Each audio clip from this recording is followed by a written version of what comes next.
Wednesday, riveting revelations, new allegations, disputed interpretations, all leading to this. What happens next after a star witness delivers compelling testimony against the former president and some of his closest allies? The legal and political fallout up ahead. Plus, one-on-one with a January 6th committee member, Congresswoman Stephanie Murphy of Florida joins me with the latest in the investigation as the committee seeks new witness testimony and goes public with evidence of potential witness tampering. And later, primary scorecards, midterm elections, and mixed results. We'll break down last night's biggest races across the country and what they mean for both parties in November.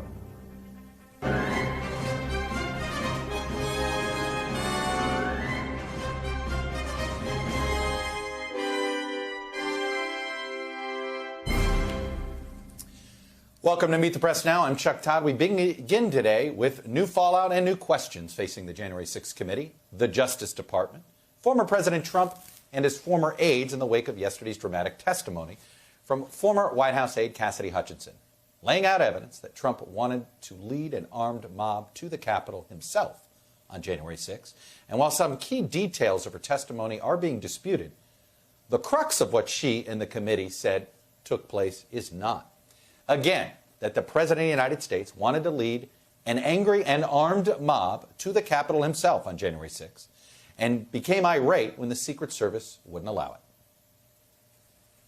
Is it your understanding that Mr. Ornato told the President about weapons at the rally on the morning of January 6th?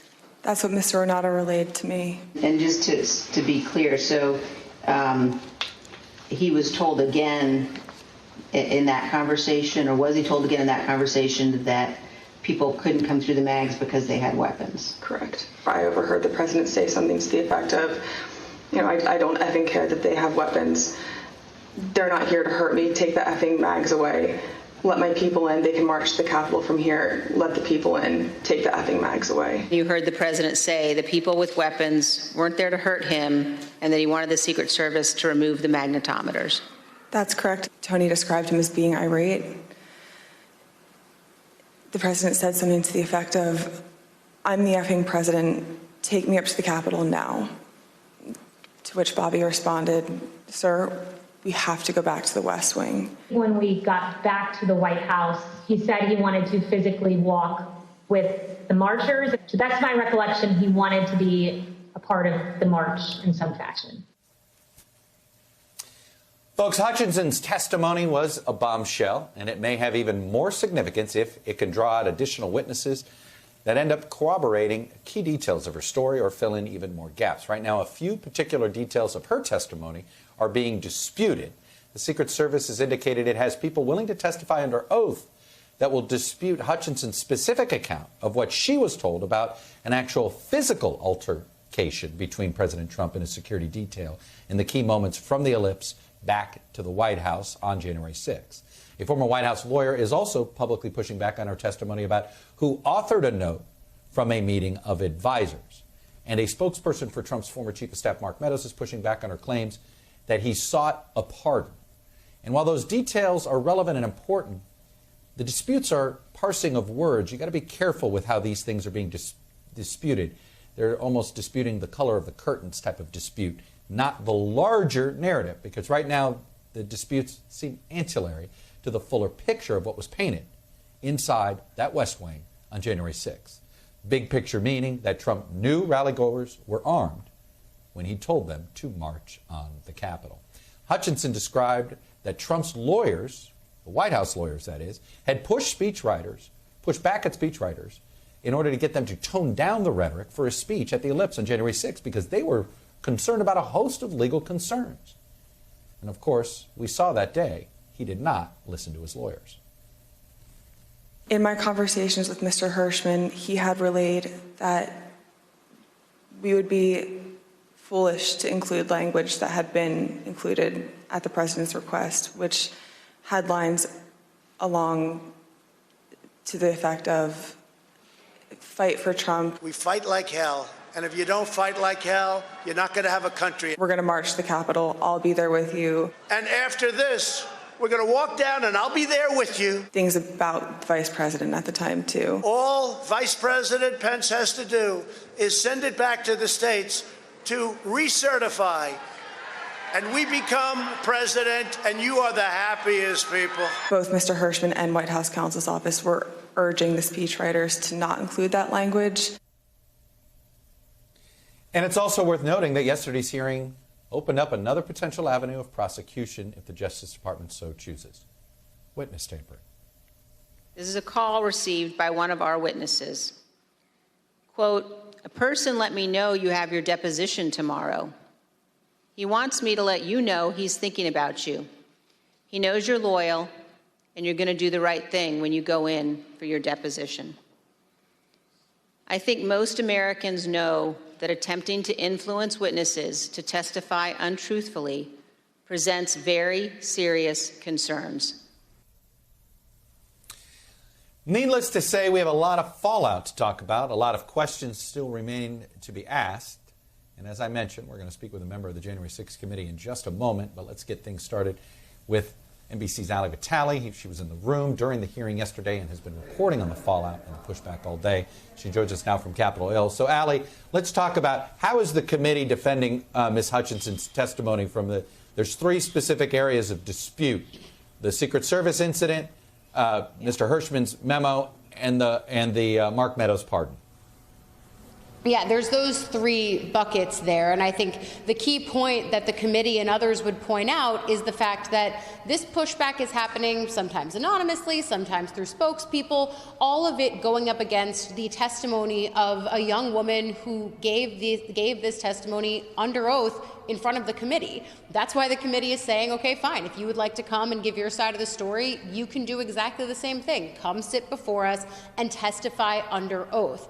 That's something that they're really stressing here, because they've continued to tell me they think that she's a credible witness, even as we have people from Meadows' world pushing back, saying he never asked for a pardon, Giuliani world saying the same thing, and then, of course, this back and forth over what happened with that handwritten memo and what happened in the Beast.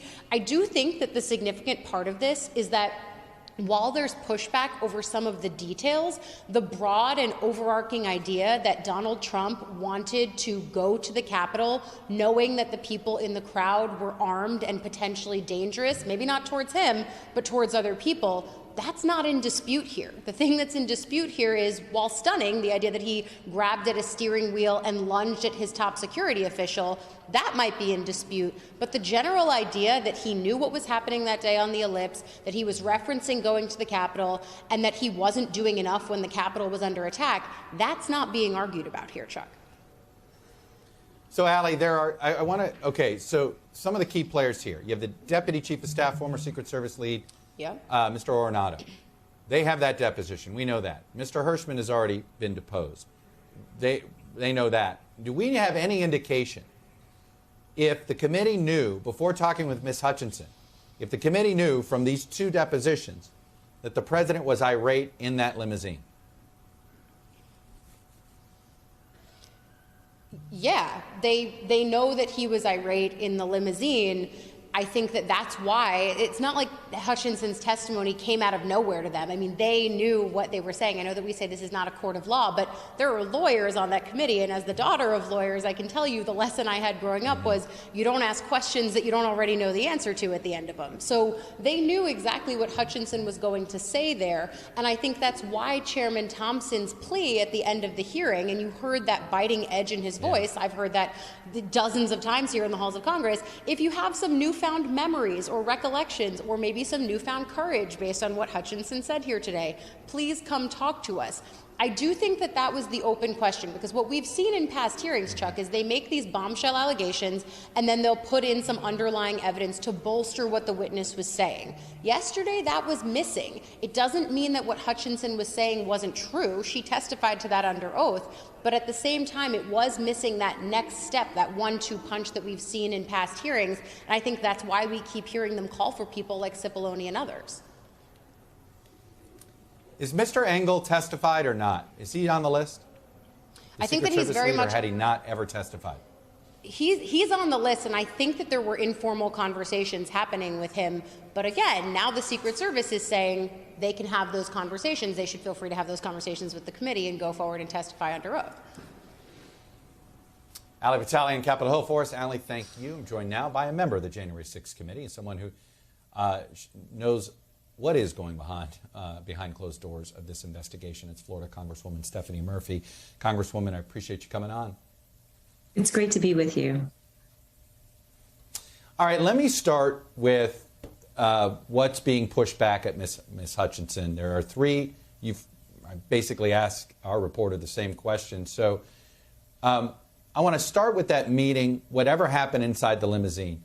How many different accounts does the committee have of whatever happened inside the limousine with the president between the Ellipse and the West Wing? I think you are absolutely right in your opening, is that while the details are being disputed, the broader narrative is not being disputed. So Cassidy provided us with her, what she heard secondhand. And I think she's a credible and courageous witness because she has been very clear about what she witnessed firsthand and how she witnessed it, and then what she heard secondhand. Obviously, what happened in that limousine was something that she heard secondhand, and she was very open about that being something that she heard secondhand. I think what we need to focus on, though, is that the idea that the president wanted to go to the Capitol is corroborated by a lot of different witnesses. You saw in the hearing Ms. McEnany backing up the idea that the president, after his speech, arriving back at the White House, still wanted to go to the Capitol. We have other witnesses who have indicated that his intention was to go to the Capitol. And I think that's the key piece here, married with the piece that he understood that the crowd was armed. He wasn't fearful for his own safety, but he knew they were armed and he wanted to go with them to the Capitol. And I think we need to stay focused on these larger issues. And of course, the committee welcomes the Secret Service coming under oath and speaking with us on their version of this. Like I said, did you know, what I'm trying to get at is, did you know about some incident inside the limousine before you heard from Ms. Hutchinson? Had you heard about it from Mr. Ornato? Because he's also somebody you've deposed. Yes, Mr. Ornato did not have as clear of memories from this period of time as I would say Ms. Hutchinson did, if that's a fair assessment there. But we're always happy to have folks who have recalled things to come back and talk to us. It's an interesting way you did that. Do you get the sense, given what Congresswoman Cheney said at the end of the hearing, do you get the sense that some of the people that have cooperated have put their own sort of limits on what they'll tell you? I think if you've looked at the hearings that we've held to date and looked at the normal, ordinary Americans, as well as elected officials who have had their lives turned upside down by a mere tweet by the former president, that you have to understand that a lot of these witnesses are being very courageous when they come and speak to us. They also know that under oath, they and recorded that there is going to be a record of it. As you heard in the quote that Ms. Cheney read, the person calling one of our witnesses indicated to them that Trump is reading the transcripts. So I imagine that must weigh in because these are people and they have lives they want to live. They want to move beyond whatever happened on January 6th. I imagine some of them want to do that. And some of them want to be patriots. And I would put Ms. Hutchinson in that category. She understands her obligation and her oath to the Constitution. And that's why she's been so forthcoming. How much of her testimony were you able to at least corroborate before we heard it? And I mean, is everything she said, I'm sorry about that, is everything she said something you guys at least made some effort to fact check before you elicited that testimony publicly? I think the broad strokes of what she said is consistent with what we've heard from other witnesses, which is that the president understood that there could be violence, that the president wanted to head down to the Capitol. The particulars of the details that she's able to recall, you have to understand the Oval Office is the White House is a small staff. And so I think a lot of the specific details she provided gave us color on what we already knew was happening. Any indication that her testimony has inspired some more folks to reach out and say, I've got either additional information I'd like to provide or any new witnesses? Well, I don't like to get ahead of the committee, but I will just say that we are continuing to develop the various threads of this narrative and to better understand it, because our goal at the end of the day is to provide the American people with all of the facts and then let them make a decision for themselves whether or not this person was morally fit for office, and for them to understand what he was doing in the run-up to and on January 6th. I know you're very focused on, you're going to be focusing on what President Trump was doing, I believe, in that sort of 36-hour period, particularly the, I guess, is it 187 minutes of his actions during the riot itself. About how much of the 187 minutes did we get a glimpse of in Ms. Hutchinson's testimony?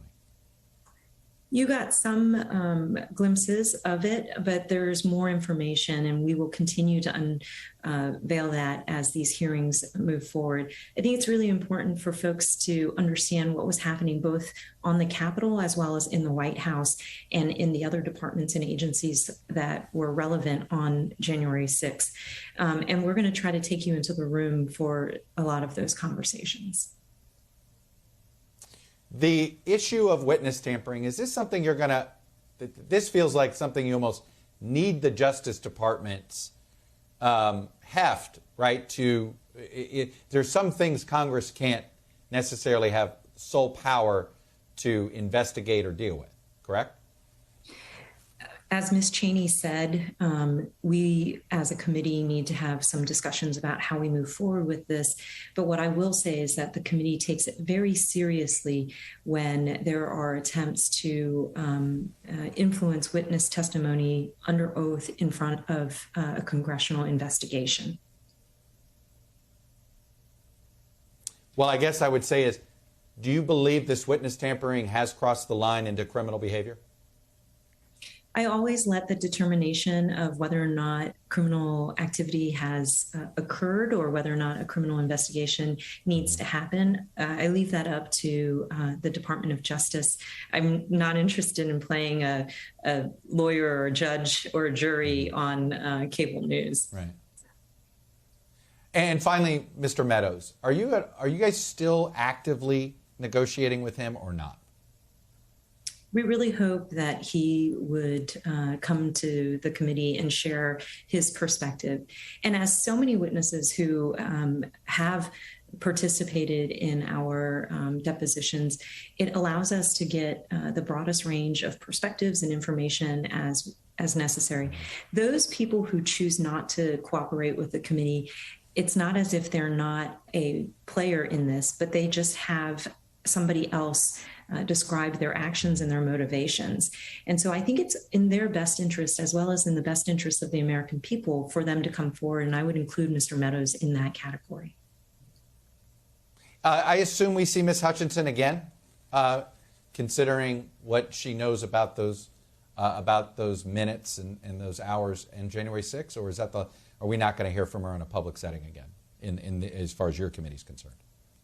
Well, you have to remember that we have 4 videotaped depositions, and many of our hearings rely not on live witnesses, but on the video of their depositions. So, not to get ahead of the committee on what we're going to be unveiling over the next couple of hearings, but I'm sure she continues to provide a unique perspective on what was happening within the White House. I got you. I guess I should take that as we may see her again, but not necessarily live. Is that fair? I think she did a very courageous thing coming live in public and under oath. And she's shared a lot of information with us, and my gratitude to her. And I think, she's done a lot to help further this investigation. And she has certainly altered the course of her own life. I mean, this is something that is not easy for anybody to live with, and the burden and what will come with this and what's coming with this. Congresswoman Stephanie Murphy, Democrat from Florida, appreciate you coming out and sharing your perspective. So great to be with you, Chuck. Thanks. Up next, revelations from yesterday's testimony are compelling, but are they criminal? We'll talk to a former prosecutor about how a case against the president is and is not coming together. Plus, the death toll has risen again in San Antonio on that migrant truck tragedy. The latest on that and what Texas Governor Greg Abbott just said about it. You're watching Meet the Press Now.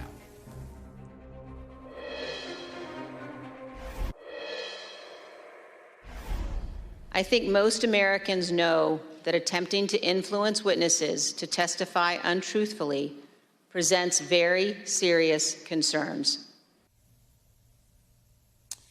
Welcome back. As we said, January 6th Committee Vice Chair Liz Cheney raised the issue of possible witness tampering, basically another form of obstruction of justice, showing messages during yesterday's hearing that indicate members of Trump's inner circle certainly are attempting to remind people of the influence that they may or may not have in their careers going forward, and that could be influencing how people testify before the committee.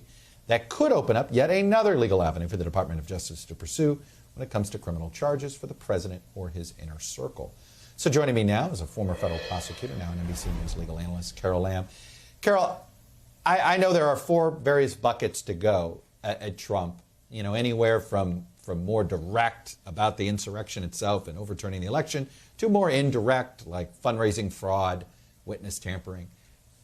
You've seen what you have right now, and obviously you'd love to have more information, but based on the information available to you right now, what's the most prosecutable path?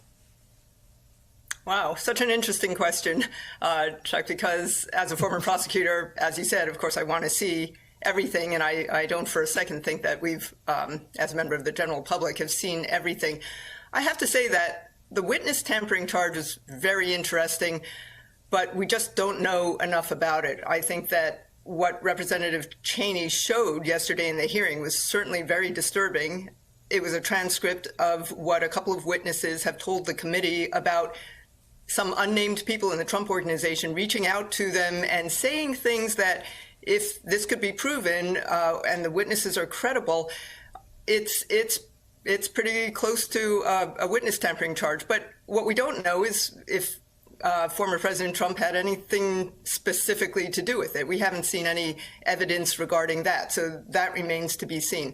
I would say the testimony yesterday from Ms. Hutchinson does bring us a step closer with respect to the timing of what the former president knew about people being armed and then encouraging them to go down to the Capitol. I think we are now getting closer to the possibility that the president could be charged with something related to the mob attack on the Capitol. But again, a lot of ground still needs to be covered, and a lot of witnesses would have to be seen personally by the people at the Justice Department before that determination could be made. Carol, what is remarkable this is the fourth federal investigation of Donald Trump that I feel like that you and I have lived through, right? We've had Mueller, and we've had the first impeachment, the second impeachment, and this one. And if there is one sort of through line, it's for somebody as careless as we all like to portray Donald Trump as, he is remarkably good at making sure others commit potential crimes instead of himself. How much has he protected himself here? It's not that unusual, is it, Chuck, for somebody at the top of an organization, whether it be the Trump organization or the United States, to insulate themselves in this fashion with this sort of, you know what I need, you know what I want, and people do his bidding, and it provides him with some insulation. There's this combination of benign negligence, benign neglect, and yet people know what he wants down the line, and that does serve to insulate him from an evidentiary viewpoint.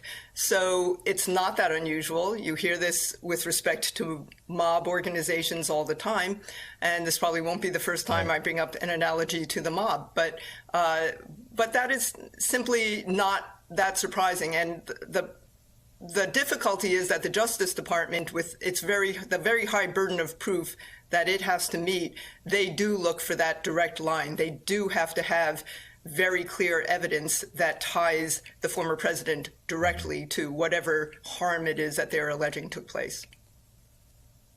Is it clear to you why Mark Meadows might want a pardon?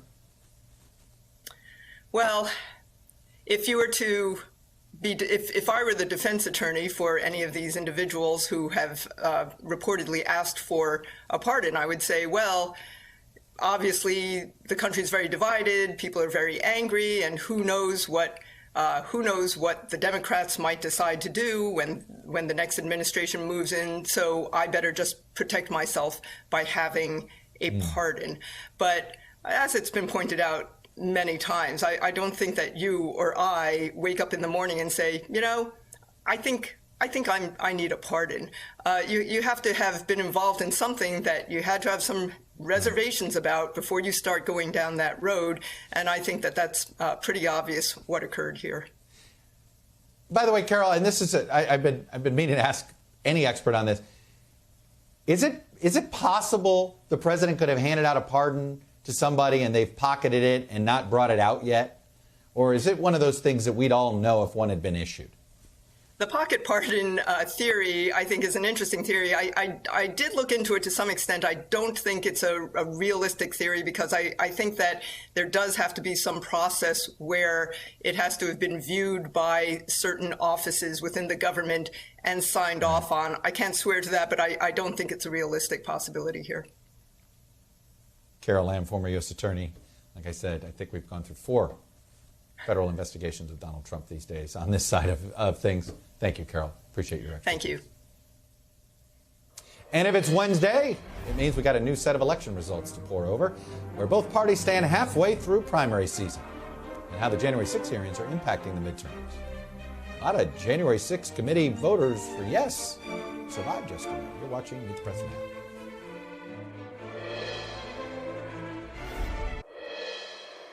Mr. Ornato did not have as clear of memories from this period of time as I would say Ms. Hutchinson did, if that's a fair assessment there. But we're always happy to have folks who have recalled things to come back and talk to us. That was Stephanie Murphy showing a diplomatic speak, if you will, basically saying Ornato didn't seem to have a lot of memories of January 6th. Welcome back. That was Stephanie Murphy responding to a question about what the similarities or differences of various testimony has had when it comes to that incident inside the Beast there. Let's bring in the panel. Democratic strategist, former senior aide to the Biden campaign, Adrian Elrod, Washington Post Eugene Scott, and Republican strategist Jim Dornan. And I guess I want to start, Eugene, with the fact that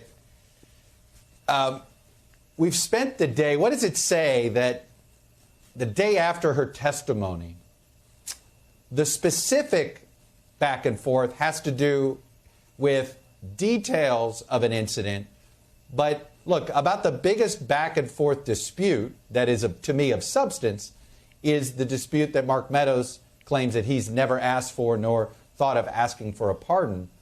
But what do you make of the fact that this is what we're debating 24 hours after what was just bombshell testimony? I think it's a reminder of just what the Trump administration was like.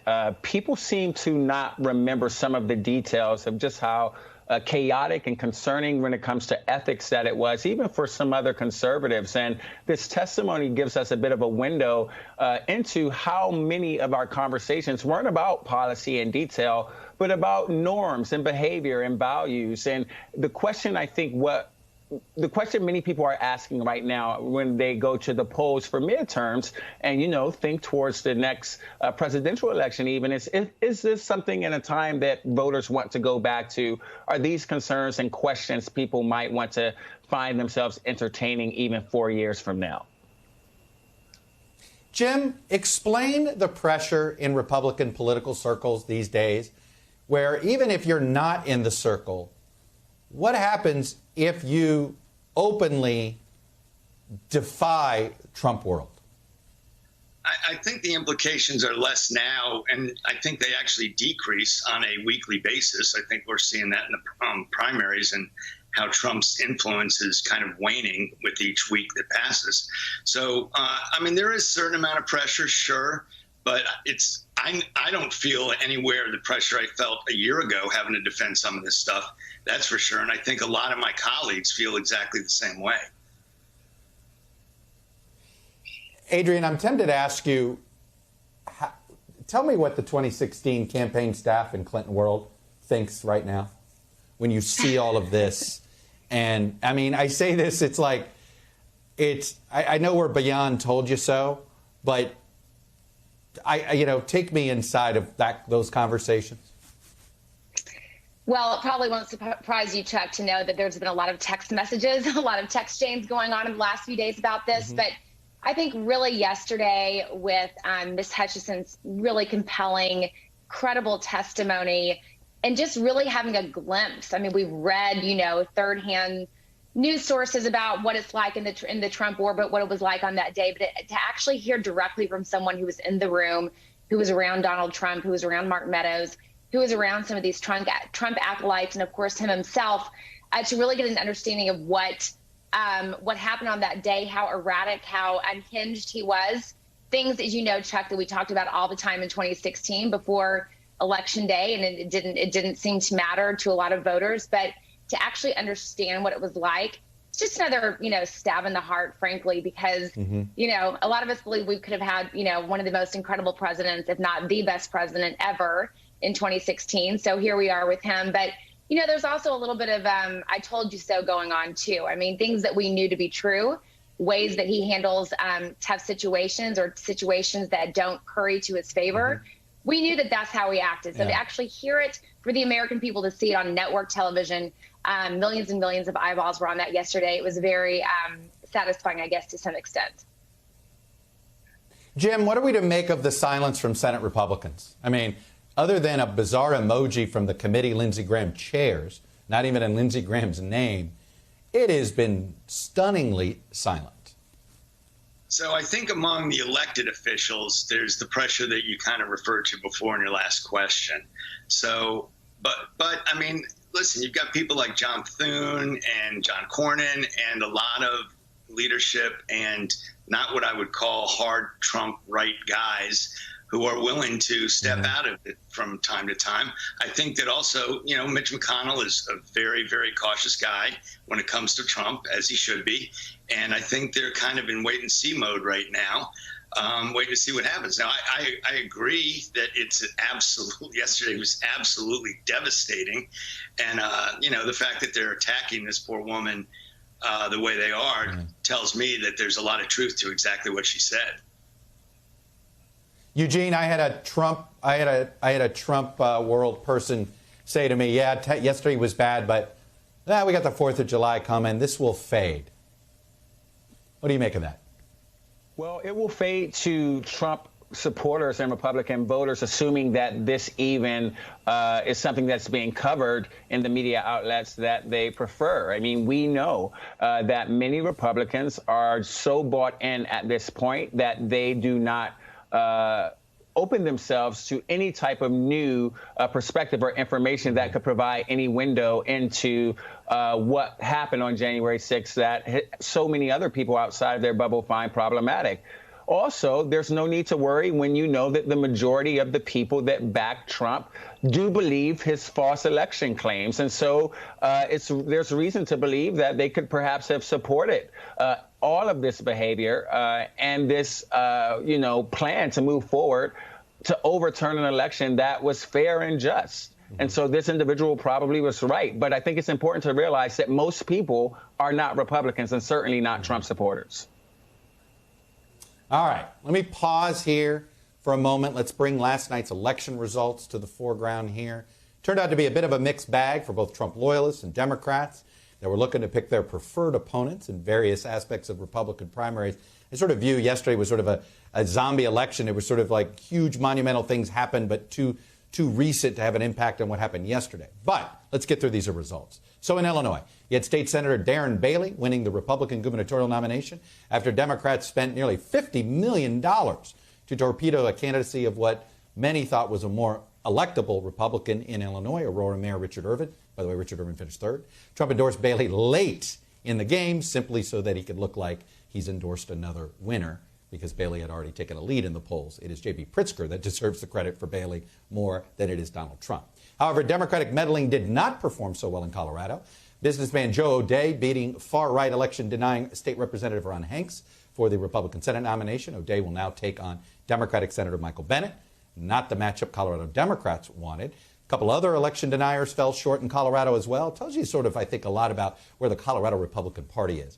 Greg Lopez lost to Heidi Gannell in the Republican gubernatorial contest, even though Democrats were trying to get Gannell into that nomination. And Mesa County Clerk Tina Peters finished third in her Secretary of State primary. She's a denier. And in fact, she's now denying that she lost her election. She now claims this primary was stolen by fellow Republicans. Meanwhile, Republican members who wanted to create a nonpartisan, bicameral, if you will, commission to investigate January 6th attack, they went 1 for 2 on the night in competitive primaries. Congressman Ronnie Davis losing a member-on-member race to Trump-backed Congresswoman Mary Miller, and Mississippi Congressman Michael Guest surviving a runoff against Michael Cassidy. But a bunch of, by the way, Republican House members in Utah also won fairly easily, but they weren't targeted, and they were also January 6 folks that wanted a commission as well. And then finally in New York, Congressman Lee Zeldin defeated a field that included Rudy Giuliani's son, Andrew, and he will take on Governor Kathy Hochul, who easily won her Democratic primary. So across the board, it is worth noting that even though yesterday's elections happened after the blockbuster hearings, after the Dobbs Supreme Court decision, voting occurred before that news was really baked in. So these contests are a result of a political climate that has already changed. So let's go back for some quick takes. First, I will go to you, Jim Dornan. The president, it feels as if the president just sort of jumped on a bandwagon after the fact. He did this in Pennsylvania as well. But what do you make of Democrats picking their opponent in Illinois governor? I think it's a playbook that is being followed more and more frequently. They've done it now a number of times. I mean, you go back to one of your frequent guests on Meet, and that's Claire McCaskill. I should think she was kind of the grand lady of that strategy. I give more credit to Gray Davis first, but okay, I hear you. Gray Davis sort of most famously did it first. But I mean, listen, it's legal. There's nothing wrong with it. It's up to a candidate to be able to educate the voters on the fact that it's happening.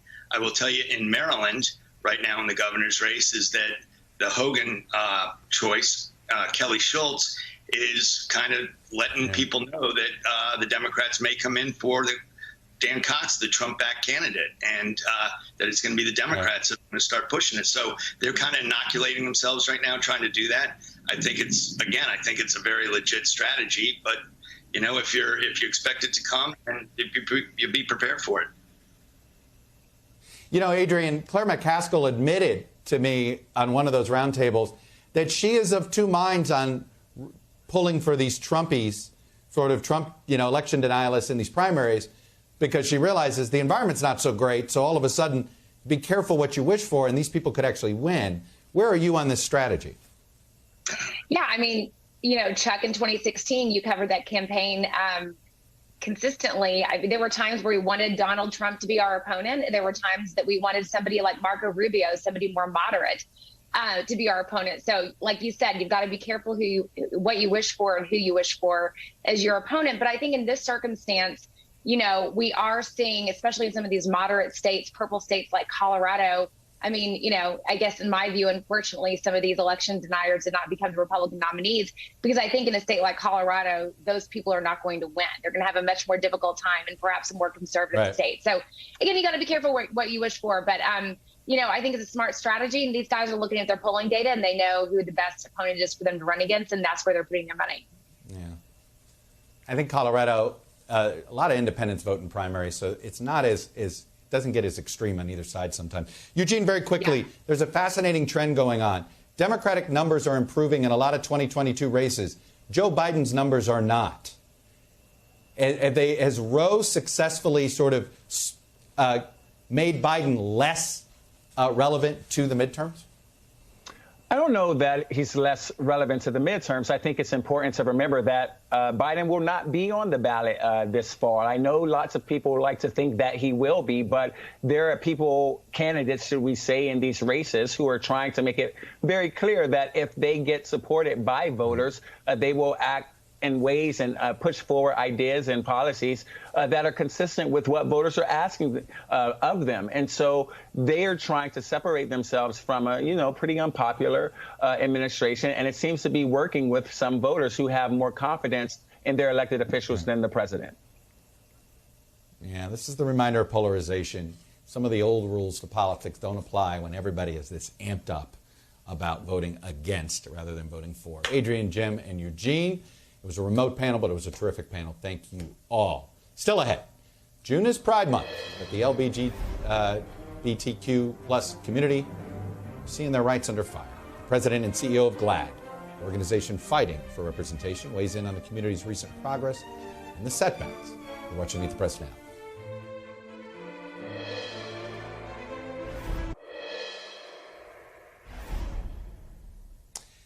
Welcome back. The death toll has risen to 53, while 11 others remain hospitalized in Texas for what appears to be the deadliest human smuggling case in modern U.S. history.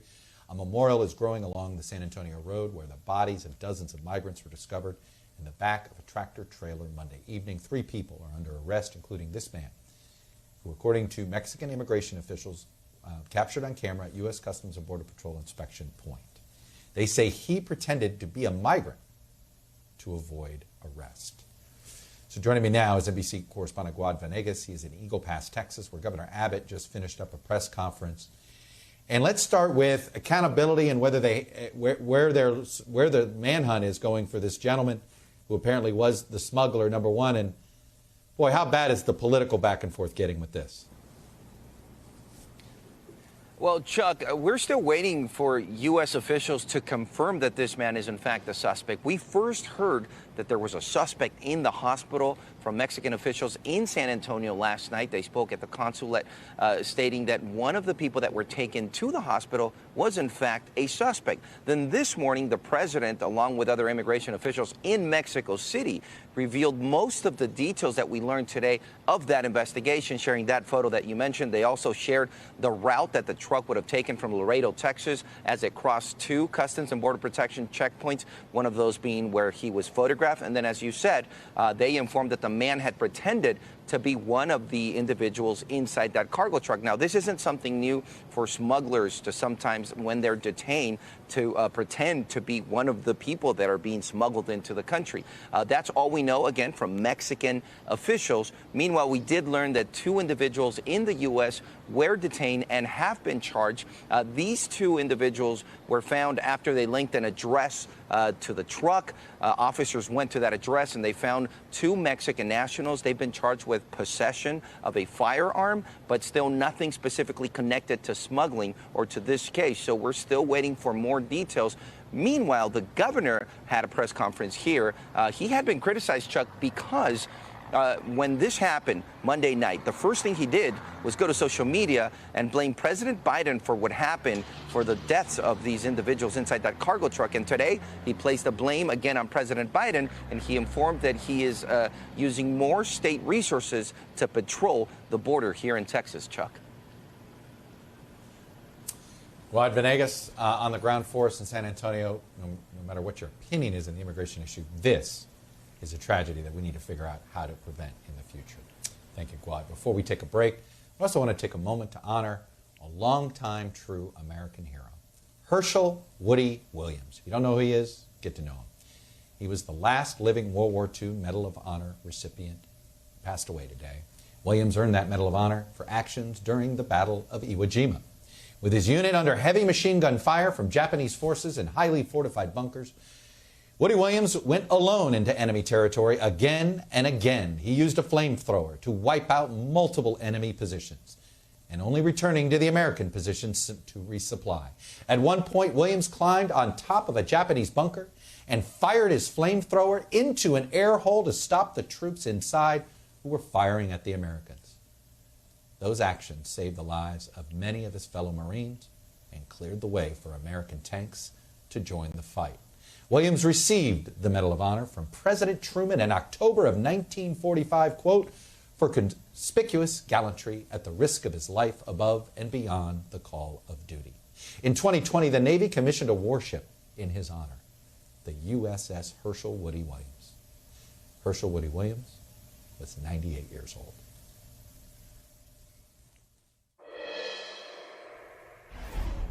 Welcome back. Pride Month comes to a close tomorrow, and more Americans than ever before say they're part of the LGBTQ community. Earlier this year, Gallup released fresh data about the growing population in the United States. More young people are coming out. Now, 1 in 5 members of Gen Z identifies as LGBTQ. Overall, more than 7% of the population now identifies that way, double what it was just 10 years ago. But as more people come out, the danger that kept people in the closet still hasn't gone away. According to GLAAD's yearly Accelerating Acceptance Survey, 70% of LGBTQ people say they've personally experienced discrimination. 7-0, folks.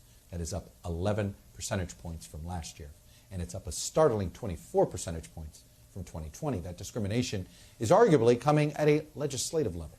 The Human Rights Campaign says over 300 bills have already been introduced this year that would limit the rights of LGBTQ Americans if those bills become law. And violence has certainly escalated as well. Earlier this month, a truck full of armed far-right extremists were arrested on their way to disrupt a pride parade in Idaho. So joining me now is the president and CEO of GLAAD, Sarah Kate Ellis. Sarah Kate Ellis, welcome to the program. So let me start with how you view this survey and in general. And I've noticed this with Gen Z. I think 68% of people that are publicly out are from this younger generation. It feels like, is this the classic 2 steps forward, 1 step back in your mind, or are we at a 1 step forward, 2 step back precarious moment here if we're not careful? Well, thank you for shedding light on this information. I think it's really important that we're out here, especially during Pride Month. I do think that we are at a precarious moment. We haven't seen such bad headwinds for the LGBTQ community in a really long time. And what we're tracking is double-digit growth of all of this negativity year over year. So the 300 anti-LGBTQ bills, that's up 20% year over year. When you look at the discrimination that you mentioned, 70%, that's up double digits, 11% year over year, and it's over 20% from 2 years ago.